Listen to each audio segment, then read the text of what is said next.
Hi friends, let's have a look at this short case scenario where there is a patient who is diagnosed to be having Graves' disease 2 days back. And what is Graves' disease? Graves' disease is an autoimmune disorder and it is the most common cause of thyrotoxicosis. So we are dealing with a patient of hyperthyroidism.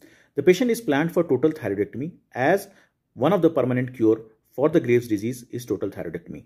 What the doctor plans is, doctor plans to take the patient for total thyroidectomy just 2 days after the diagnosis, and the moment anesthesia is given, on the OR table, the patient develops tachycardia, high blood pressure, suddenly he becomes agitated and suddenly he has a bout of arrhythmia which proves to be fatal. He could not be resuscitated and our patient died on the table. So what is the cause of the death?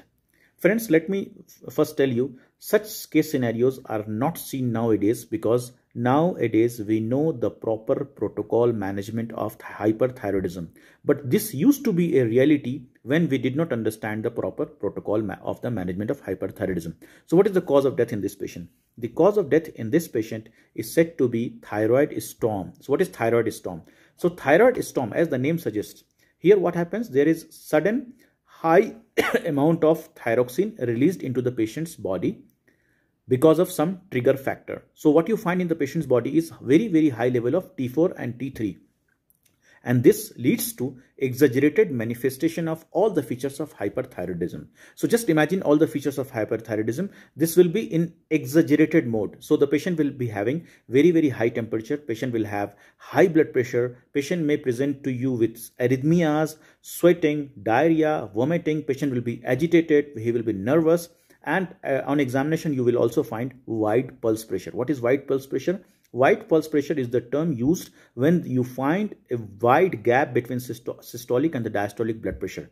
The normal gap is said to be 40 to 60 mm of mercury, like 120 by 80. You have a gap of 40 mm Hg. So 40 to 60 is considered to be normal. Here you may come across a patient who is having systolic blood pressure to be 140 and diastolic to be 20 or 30. So this is said to be wide pulse pressure.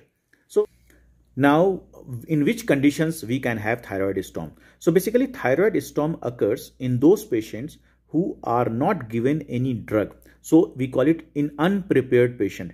That is why in all the patients of hyperthyroidism or thyrotoxicosis, if you plan for surgery, first you have to manage the level of the thyroxine with the help of beta blockers and anti-thyroid drugs.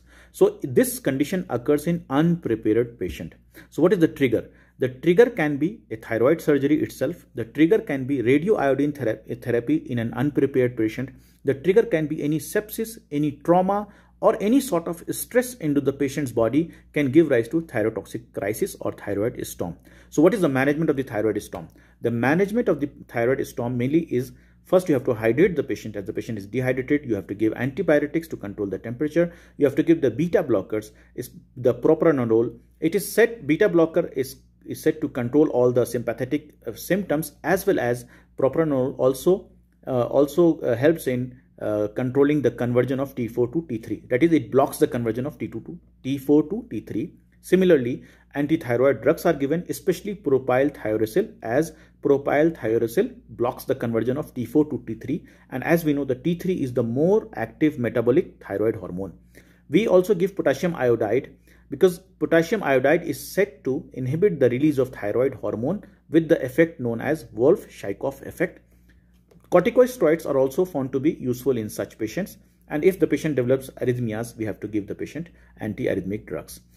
This is the take-home message is, any patient of thyrotoxicosis, first you have to control the features of thyrotoxicosis or hyperthyroidism by the drugs, and then only the patient can be taken for either radioiodine therapy or surgery. Thank you.